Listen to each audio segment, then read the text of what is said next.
Hey Joe, thanks for joining us today. Glad to be here, Phil. Allow me to introduce you. Joe Paquet is an artist and teacher. He is a signature member of the Plein Air Painters of America, the Selma Gundy Club of New York, and the California Art Club. His work is featured in galleries on the East and West Coasts, and he has been featured in the Washington Post Sunday Magazine, American Artist, Artist Magazine, and Southwest Art. Joe maintains a studio in St. Paul. Joe, how long have you been teaching and painting here in the Midwest? Since 1997. And why did you choose to paint in flyover country? That's a great question. Actually, circumstance brought me here, and I ended up staying, which seems to be a common story with a lot of people I've met here in Minnesota. So I ended up teaching at the Minnesota River School in Burnsville, Minnesota, when I first came out, and after that, started my own studio Where were you originally born? in New Jersey, Wayne, New Okay, Jersey. Yeah. okay.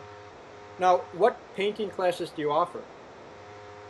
I offer studio painting, figure drawing, composition and design, and outdoor painting, plein air painting. And what is your teaching philosophy? Um, Actually, I'm kind of old school about it, I Uh-huh. would say. The discipline of the language of art is, to me, something that's very important. And so I spend a lot of time on the craft of, learning the language of drawing and painting and understanding color and value and shape and all of the things that are the vocabulary for what we do, and then try to combine that with introducing people to finding a personal sense of vision, something that is individual and authentic. Well, how do you help your students find a personal voice in their work? Well, part of it is saying, first of all, tell me what it is that you love. What moves you? Mhm. It could be what you hate, actually, for that matter. Anything that is that you respond to intensely. Very often, we walk by things that move us because we think someone else may not be interested in seeing them or in hearing our particular idea of something. And so that's something that I spend a lot of time with people on. I say, if you get that repetitive awareness, that bears paying attention to. Well, you have a talk coming up on Friday, September 25th at the Edina Arts Center in the Twin Cities. Why did you call this talk Artist and the Creative Impulse? Well, there are certain aspects to making art that are germane to all of us, and there are certain concerns that we all have about trying to find an authentic sense of vision. And after 13 years of teaching here and having had hundreds of students now, there are certain issues that are common to all of us. And those are things that I'll be addressing there. It's my hope that the talk will both be motivational and help people be able to take a good hard look at the choices that they're currently making when they make art, and if they're stuck or if they're running over a bad patch, that they can figure out perhaps why that is. And sometimes that has everything to do with being externally motivated versus internally motivated, or somebody else's sense of vision as opposed to their own. So, this lecture is for anyone interested in creativity? Yes, anyone involved in creative endeavor.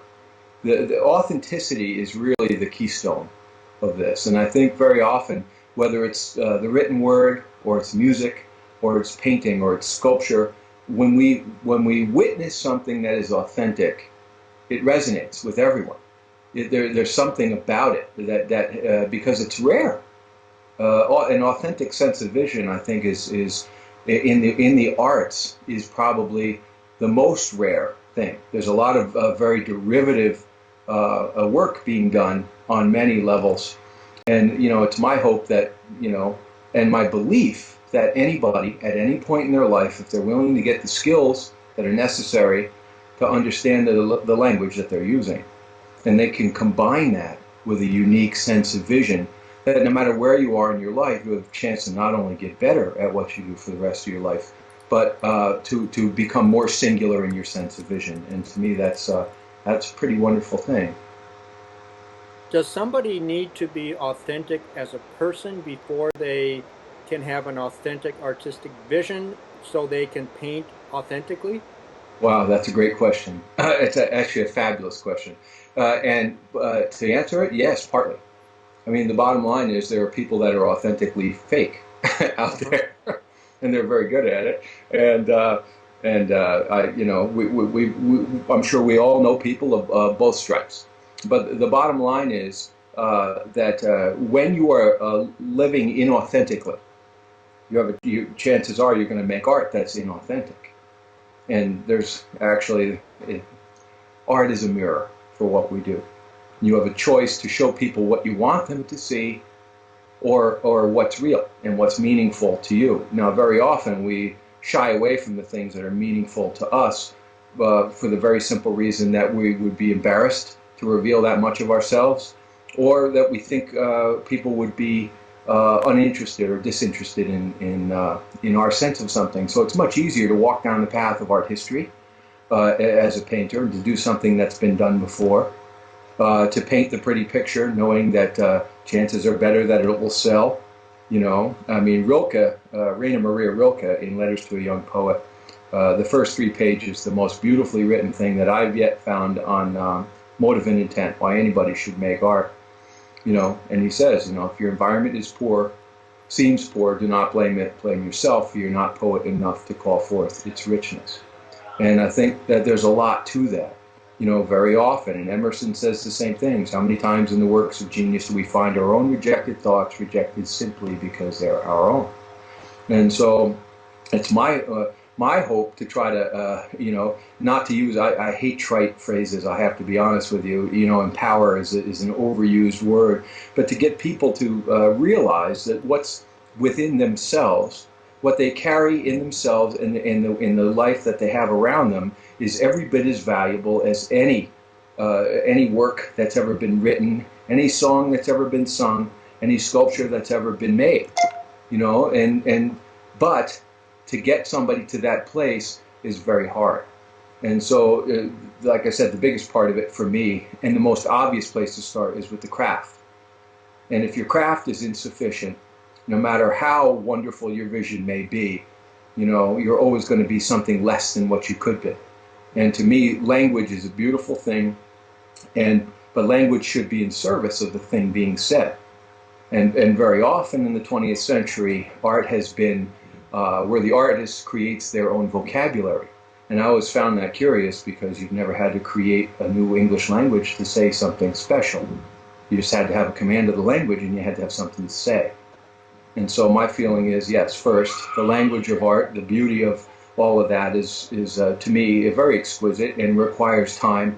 And we live in a time where people aren't terribly interested in an organic growth process. Mm-hmm. And so that's what I encourage in the students. And yet, you know, everybody, we have and I say this tongue-in-cheek, but we have a pretty severe epidemic of self-esteem out there in the world, artistically speaking, and we've been told that we are fabulous simply because we draw a breath on this planet. And as people, we may be, but as artists, it's up to us to bring something of estimable worth to the world. And you do that by having an exquisite command of the language. And you do that by digging deeper and trying to find something to say that's meaningful.